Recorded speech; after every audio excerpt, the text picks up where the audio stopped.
राजा का बेटा सिंहासन पर बैठ गया, पिता परलोक सुधार गए, राजा का बेटा गद्दी पर बैठ गया। उसके जो दो दोस्त थे वो अपनी घर के कारोबार में, बिजनेस में लग गए। धीरे धीरे पासा पलटा। दौलत जो बाप दादाओं की थी वो भी मिट्टी में मिल गई। दिन रात मेहनत करते हुए भी पेट का पालन मुश्किल हो गया, दुखी हो गए। ध्यान रहे, पैसा हाथों से नहीं कमाया जाता, ब्रेन की दौड़ से भी नहीं कमाया जाता। लक्ष्मी का बड़ा महत्व है। भूल से आदमी कहता है पैसा क्या है, ये तो हाथ का मैल है। जब नहीं मिलता फिर पता लगता है कि हाथ का मैल है या सिर का चंदन है, तिलक है। जब मिलता है तो मैल कहता है, जब नहीं मिलता तभी से पता लगता है। और ध्यान रहे, ये मेहनत से नहीं मिलता, ये तो प्रारब्ध जिसे हम किस्मत कहते हैं, ये भाग्य से मिलता है। मेहनत तो सबको ही करता है। और पैसा ना झूठ बोलने से मिलता है ना सत्य बोलने से मिलता है। सत्य बोलने से मिलता हो तो लोग यही रास्ता पकड़ लें। उन्हें पता लग जाए कि पैसा सत्य बोलने से मिलता है तो आज 1000 आदमी प्रतिज्ञा करने के लिए तैयार। और पैसा न झूठ बोलने से मिलता, ये भरोसा हो जाए कि झूठ बोलने से मिलता है तो 1000 आदमी झूठ बोलने के लिए तैयार, बड़े से बड़ा झूठ बोलने के लिए तैयार। इसका संबंध ना झूठ से है ना सत्य से है। सत्य से कुल का संबंध है, झूठ से आदमी की अपनी बेइज्जती और इज्जत का संबंध है। इसलिए तुलसीदास जी ने रामचरितमानस में कहा है, क्या रघुकुल रीत सदा चली आई, प्राण जाए पर वचन न जाए। सत्य का संबंध व्यक्ति से नहीं होता बल्कि उसकी कुल परंपरा से होता। और जब उस कुल परंपरा के साथ उसका संबंध जुड़ जाता है, जो आदमी अपने कुल के लिए जीता है उसका कुल उज्जवल हो जाता है। जो आदमी अपने नक्शे पर चलता है कुल से कट जाता है। सत्य का संबंध उस इतिहास से, वाल्मीकि रामायण में लिखा है, भगवान राम रावण को मार करके जानकी जी को अग्नि परीक्षा से जब पहली भेंट हुई, अग्नि परीक्षा के बाद जब मां जानकी भगवान राम के चरणों में पहले आकर के पहला मिलन, पहला प्रणाम किया, भगवान राम ने जानकी से कहा, सीते मैंने ये युद्ध सिर्फ तुम्हारे लिए नहीं किया, मैंने ये युद्ध रघुकुल की कीर्ति के लिए किया। भगवान राम रघुकुल की एक कड़ी थी। उन्होंने अगर राज का त्याग किया उस रघुकुल के वंश को उज्जवल करने के लिए और अपने पिता को सत्य पर आरूढ़ रहने के लिए।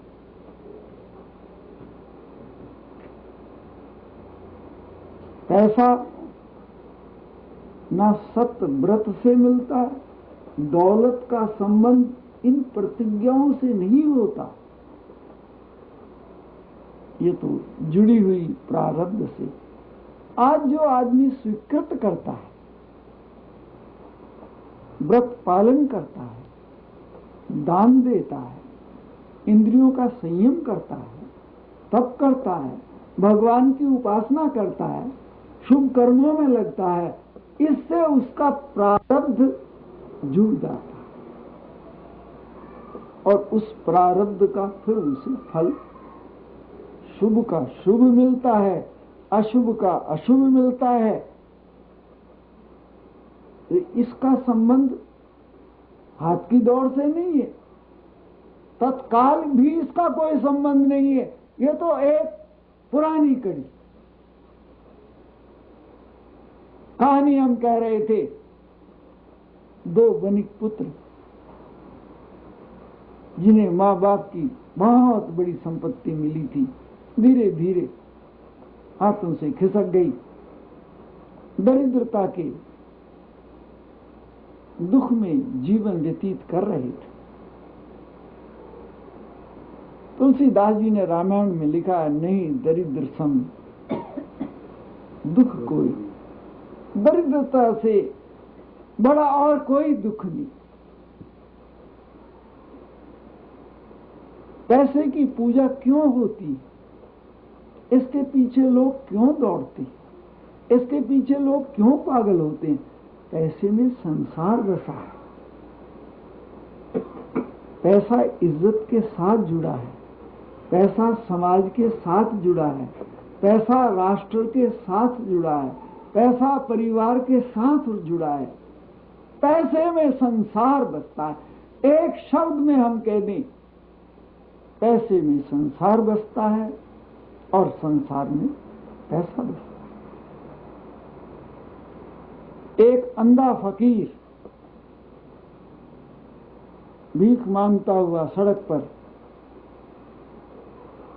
पैसे को हाथ में लेकर के, एक नोट को हाथ में लेकर के आवाज लगा रहा था।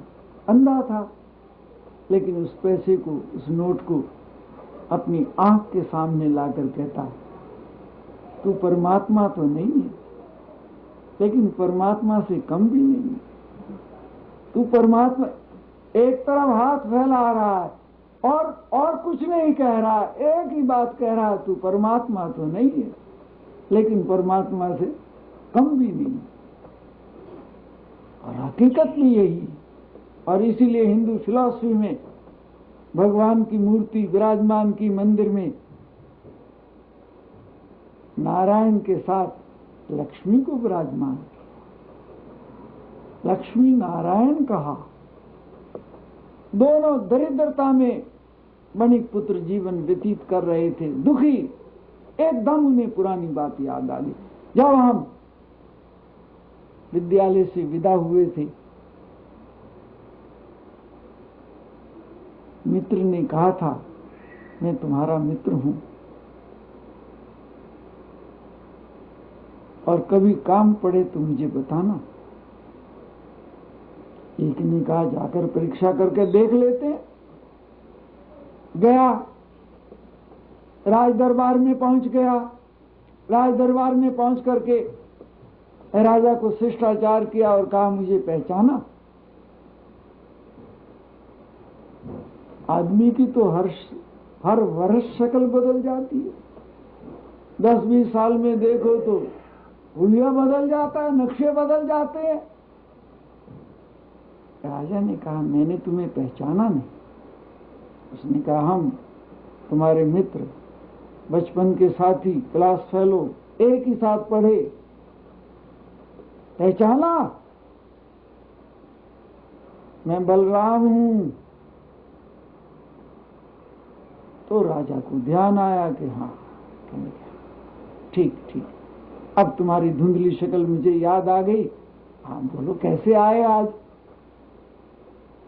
कहने लगे, आपको ध्यान है, आपने हमें वचन दिया था कि अगर मैं राजा बना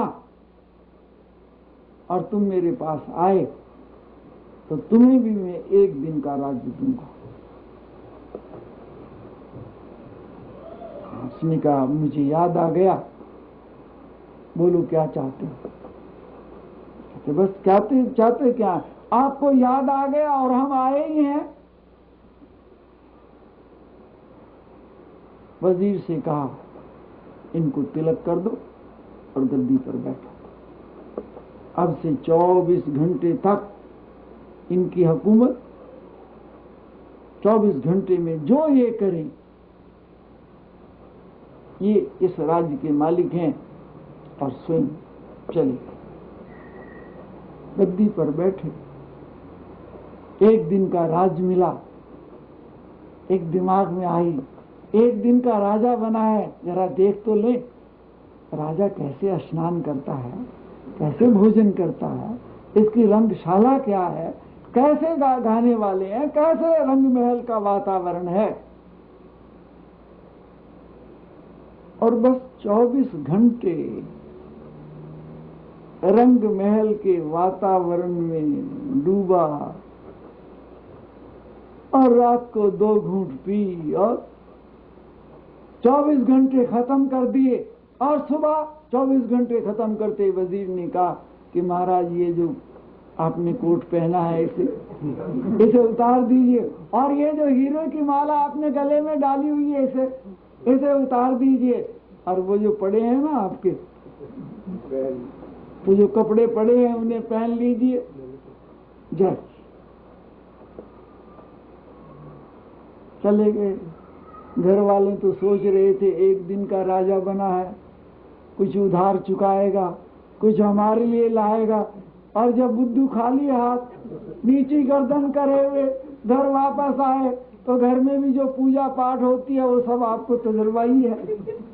चारों तरफ से बच्चे क्या बड़े क्या सब कहने लगे ऐसा मूर्ख तो हमने किसी को देखा नहीं, कमा कर लाकर दो तो अकलमंद, और खाली हाथों क्या पूजा पाठ होती है और कौन कौन सी डिग्रियां मिलती हैं। अब तो चारों तरफ कानों में उंगलियां दे करके बैठ गए।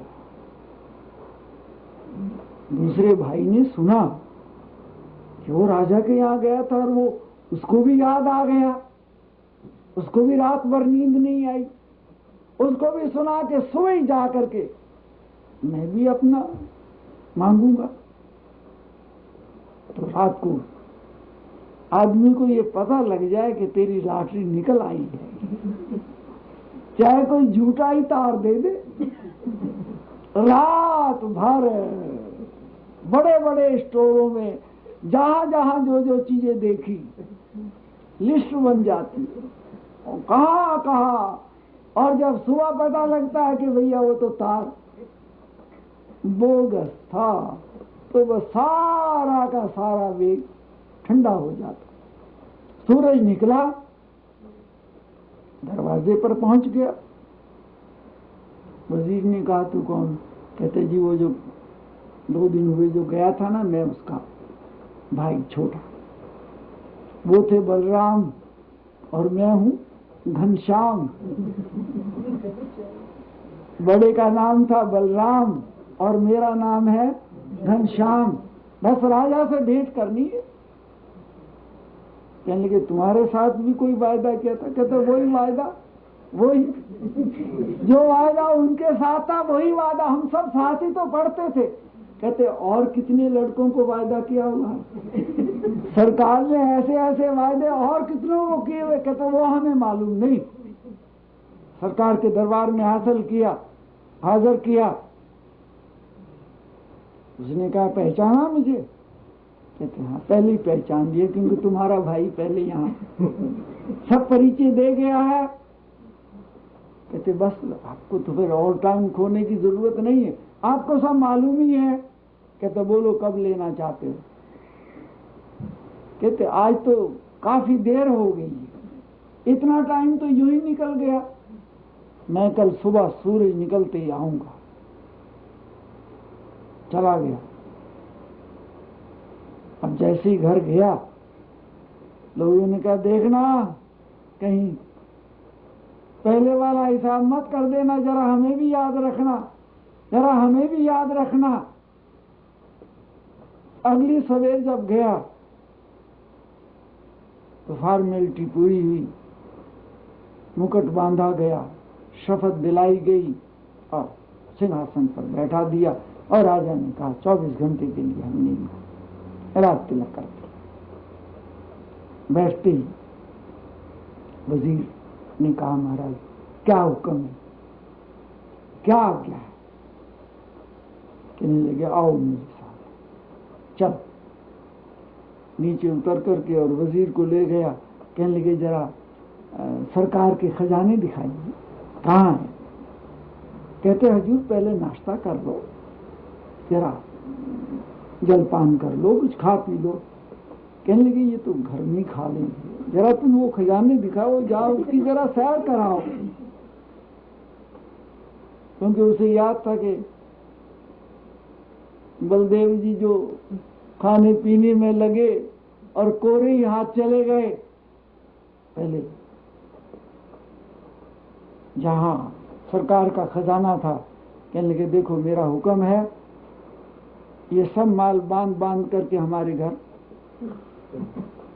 भेज दो, बांधो इसे, जितना ढो सकते हो बांधो इसे। और खड़े हो गए।